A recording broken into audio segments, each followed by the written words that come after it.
found that it really was a unifying thing in that it pissed everybody off.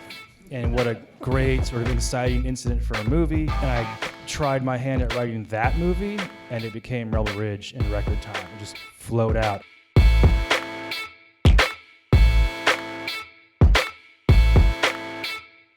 Jeremy, you want to talk about where this movie came from? Yeah, trying to sort of define like the origin of a movie, but it's a lot of energy, life experience, a crossroads in my career. I was at a precipice. I was like trying to decide between two different projects, and I tried the other. It was pretty cool. It was a treasure hunt movie, but it wasn't quite gushing out. And I had heard about Civil Asset Forfeiture, and I got newsletters from the SPLC or just news articles, and it was infuriating. And maybe that was a better sort of conduit there. It's like whatever I had in me. I had to find something to get that energy out. And as I further researched civil asset forfeiture, which is this corrupt practice, it's actually legal, but it's just so unjust where law enforcement can seize citizens' property or money without tying it to a criminal charge. And I found that it really was a unifying thing in that it pissed everybody off. I used research, kind of dug into it, and I'm fascinated by it. And again, it didn't quite write itself, but it really helped me through and channeled whatever was in me at that time. Okay. And then you have these two lovely actors. Oh, yes, I do. What spoke to you about them? And I wanted to know from their perspective, what spoke to you about the script that flowed out of Jeremy?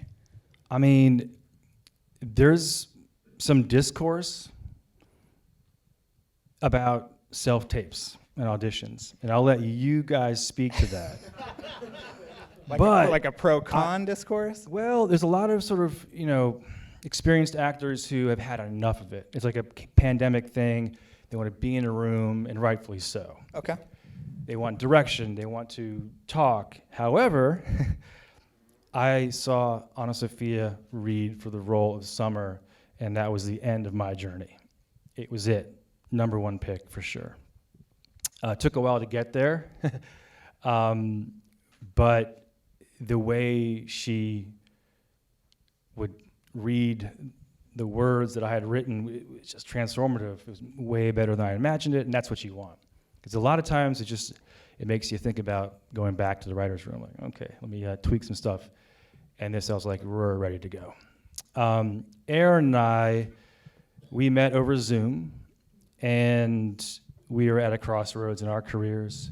And I'll let you guys speak to it, but I don't know how long our Zoom was, but it was, for me, pretty intense, very deep.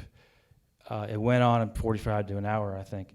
But I knew about 90 seconds in that he was the guy and the only guy. So you were just wasting his day for the rest of the hour. Yeah.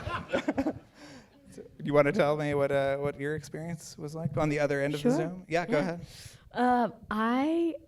I remember reading the script for the first time, and it was it's cool. And it was the best script I had read in such a long time, and it just awakened so many things that I had been feeling and frustrations in our culture, or wanting to have a character that is really unexpected and gets to make a lot of active decisions and transforms. And I think thematically, this film made my heart pump, my blood boil, and I just really cared about it in a way that I was like, I really just deeply want to play this character, and I want to be a part of this movie. And I'm also excited to see this movie. Like, I read the script and I thought, even if I'm not in it, I just want to watch it, and I want it to be out there in the world and the story. And and so when self-tapes are so weird, and it is such an impersonal thing. I was shook that I got it through a self-tape. I was You like, didn't send the what? tape in and go, I nailed it. No, I was actually filming something else, and I had another actor friend read with me, and we had so much fun. And that's also, Jeremy wrote just this beautiful, complex script that talks about, I mean, not just the themes in the film and civil asset forfeiture, but each character there's layer upon layer. And I remember reading, it was with Rory Culkin, actually, and we had a blast. And usually self-tapes are not a blast. But I think it's a testament to your spectacular writing. And that I wasn't in the room to fuck it up. No, not Aaron, at all. tell us about the Zoom. Did you know he was going to be this handsome, first of all, Jeremy, on the Zoom? Like IRL, was that clear? Well, I mean, Don't I've seen start him off, please. No, so the way this presented itself to me was, I remember my team called me and they were just exhilarated. They were so excited and energized by this screenplay that they had just read. And they begged me to read it as soon as possible. So it pops up in my email, and the moment I saw that it was Jeremy Saulnier had written it, I read it within maybe 90 minutes, immediately. Called them straight back, and I was like, how can we make this happen?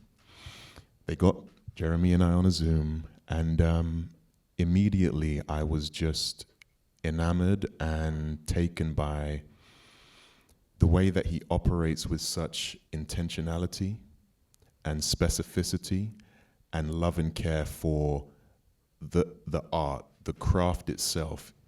Like me, he really doesn't have any interest in any of the extracurricular things that present themselves in our industry. And I empathized and connected with that.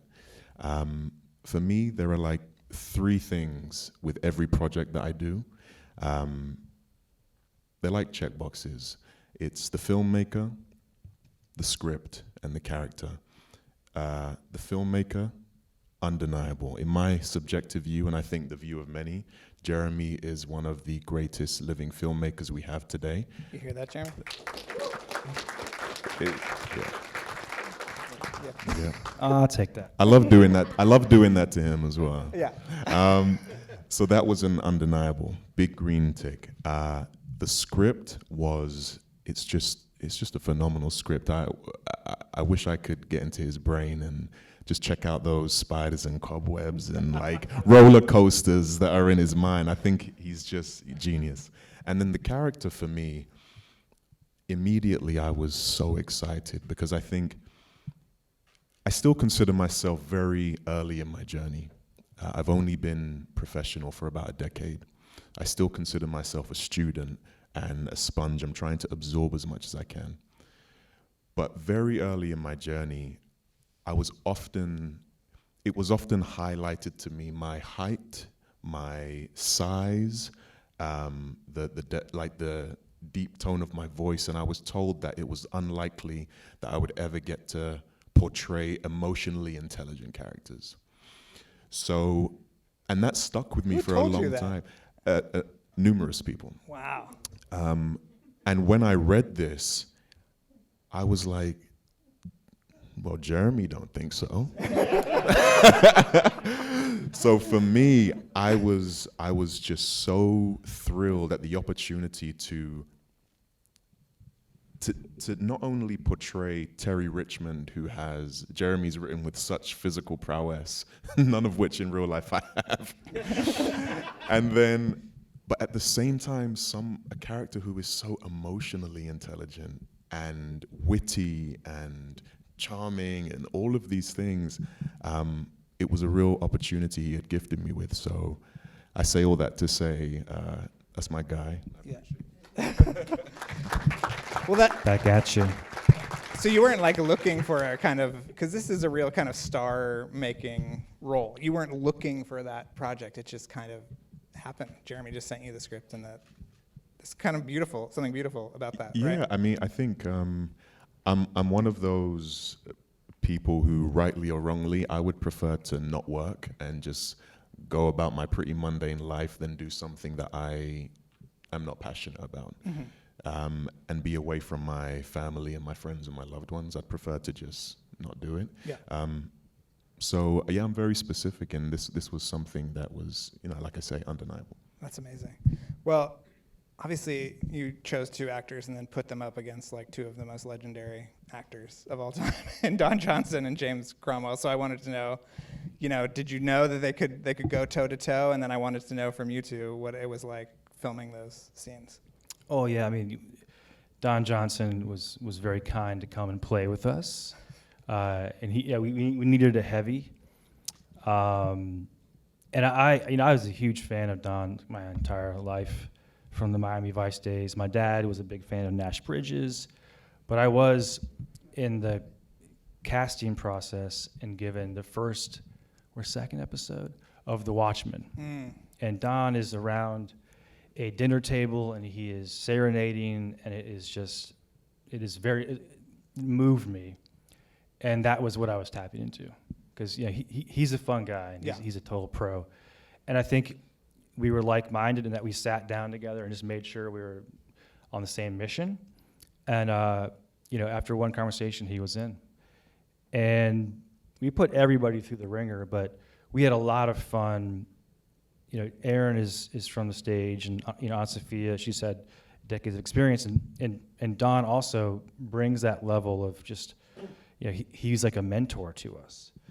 But he played, I think, one of the things that we did, we tried, say that scene 28, when You guys remember? when Aaron and Don have a 5-minute conversation with a single lens on each side. Like there's no frills, there's no coverage other than one lens on one guy and then another lens on the other guy, and we just created live theater. We just kind of ran it until it felt electric, and did another take and moved on. And I knew from the beginning that once they were on screen together, I think the first scene we shot was when Terry is just seated in the police station, and it's scene 14. And Don Johnson walks in, and part of my reverence for these actors, like, I have to waste his intro. I have to, because I can't just there's Don Johnson.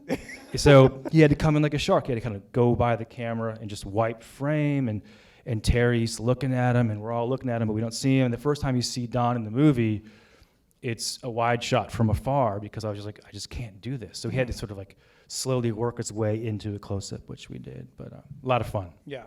And what about for you guys working with these legends?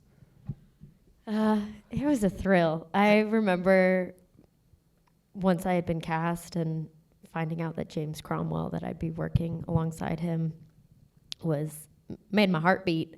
And he's just the utmost professional. I think he's just, what a life he's lived. And so I think it also, that relationship between Summer and the judge, the respect and the admiration that I already had for him, I think it was already there. And so it makes it that much more heartbreaking, I think, for me, imagining when your hero has fallen. And James, I remember the scene at night when we worked, when we face him for the first time. We ran that, we did a lot of coverage, but I remember with each take finding something different, and him telling us stories in between takes, and just feeling such camaraderie.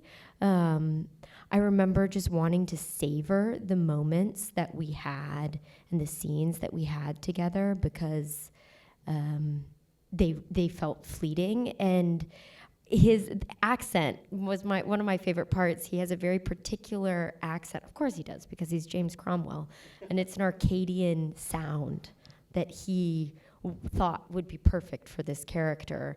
And he described how in Louisiana, how they moved from the north to the south, and how it still sounds sort of like the Northeast, and just that specificity and that care of thinking about who this man is, what he represents. I think to be around those types of actors is inspiring, and he's just a lovely. I mean, he's the most gentle giant ever. Yeah. Aaron, tell me about Johnson. Yeah, that's my guy. He's your dude? Yeah, I mean, Jeremy creates an environment on set which is so beautiful, and he protects with his life the moment between action and cut. He keeps that really sacred, and that affords, you know, myself and Dawn and AnnaSophia, all of us, to, you know, even in the context of Terry and Chief Sandy Byrne being rivals and enemies, on either side of action and cut, we're laughing, we're joking, Don's imparting, you know, just not only advice for my career as an artist, but also life advice. But then the moment you step onto the set, all of a sudden, I'm Terry Richmond, you're Chief Sandy Byrne, and we have a problem. You know, and that's thanks to Jeremy, you know. So, and then in regard to James Cromwell, Sir James Cromwell, I was just in awe of him. And I remember the first scene we did, we'd gone out for dinner before, and I'd got to meet him outside of the context of set, but I was still just in awe of him. And kind of like after every take, I'm kind of going up to him like, do you need tea, coffee, snacks? Like, and Jeremy pulled me aside. And he was like, Aaron, I know you're excited that James Cromwell is here, but we need to get down to business. And you know, he's done you wrong. He's done the town wrong. It took me. And I'm like, okay, but does he need tea or coffee? He never offered me coffee. Yeah, but I will say this about Cromwell. The confession is like, maybe he would have done the movie on his own, but someone he works with is my wife and I. It's our high school classmate, and I've never had an in like that before. Slip the script and just get a yes. It's amazing. And Cromwell, I think, amongst all the cast and crew, except for some of the stunt guys, but who actually fought MMA, Cromwell's a big MMA hound. Really? We were watching MMA sort of like on a day off, and he knew everybody on the undercard and was talking about stats and records, and I was like, oh dear. Isn't he like chaining himself to trees and things? Like, you would not expect Both. him to. Yeah, He's a lover and a fighter. Yeah. Okay. All right.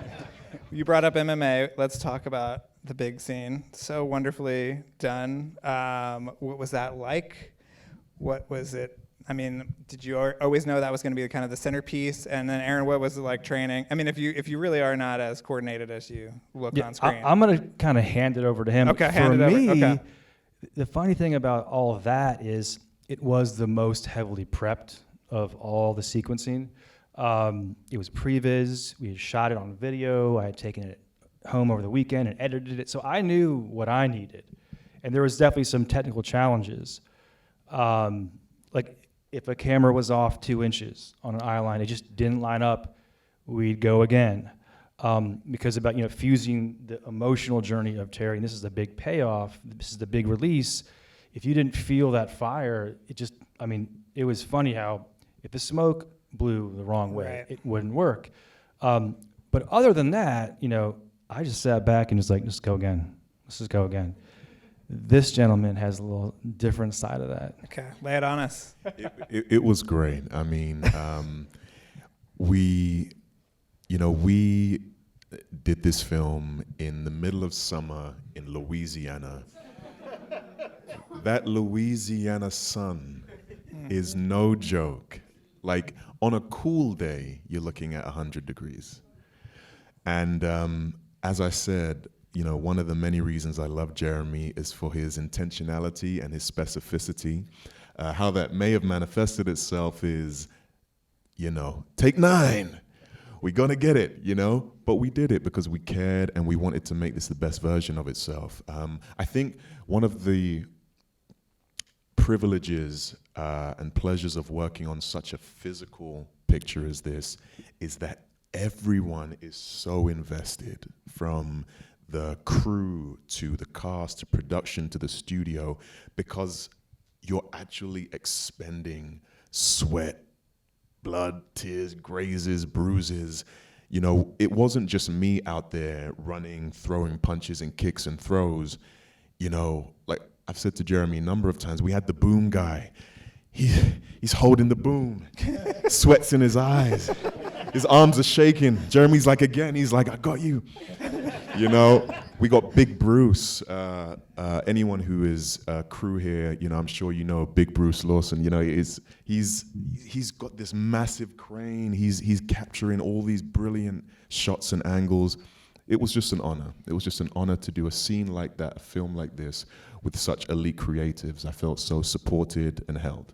Was it fun to kind of have, one of the fun things about this movie is that so much of the characterization comes out through physicality, and was that fun for you as well? I mean, Jeremy said that you guys shot some more shoe leather that didn't make it into the movie, kind of explaining things and who people are and all of that, but it is really kind of efficient and lethal, the kind of characterization that you get to do here, and I was wondering if that was fun. So much fun. You could speak. You have some physical stuff. You're running around. There's buildings on fire. I mean, come on. I mean, I got very excited when I had our basement sequence. I actually remember Aaron couldn't fit through the window. We said we weren't going to disclose that. I remember jumping right through, and then Aaron was just like, we had to take stuffing out of the backpack. The stunt team were like, AnnaSophia is just flying through. She's landing like a pro. I'm getting stuck. The stunt team are like, all right, Aaron, how can we help you, sir? Yeah, I like that painting of the picture. My one action sequence. Yeah.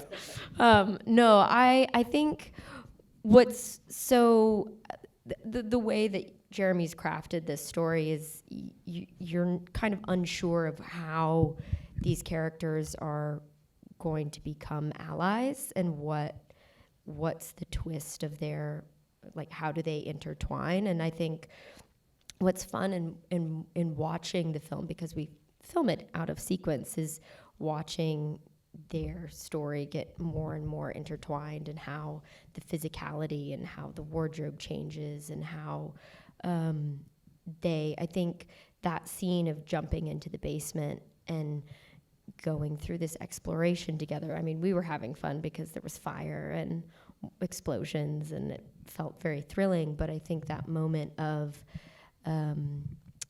that acknowledgement of, like, we're going to blow this building up together, we're going to get this information together, and we're teammates. It felt like all of the action has a payoff, just like Jeremy was saying. The physicality, there is emotion in it. It's not just like a explosion because it's fun and spectacular. There's a consequence to every punch that Aaron throws, every disarming of a weapon. There's meaning and intentionality behind that.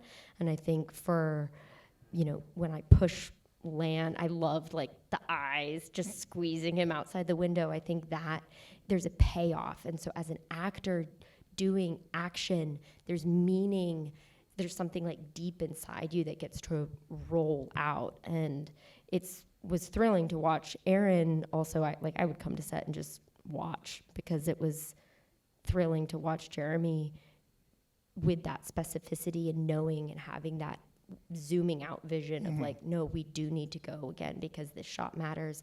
And Aaron being completely in sync and knowing, yeah, I'm gonna work my hardest and, like, use all my body to tell this story. And that's inspiring. I think that's part of the reason why all the crew was holding the boom for so long and being like, yeah, let's go again, because there was meaning behind that action. All right, we have to wrap up, but I've already pitched this to Jeremy. I'm going to pitch it to you guys. Terry shows up in another small town. There's something afoot. He has to solve the mystery. Aaron, you're into it? You there? Hey, I see you got my email before. Yeah. Okay.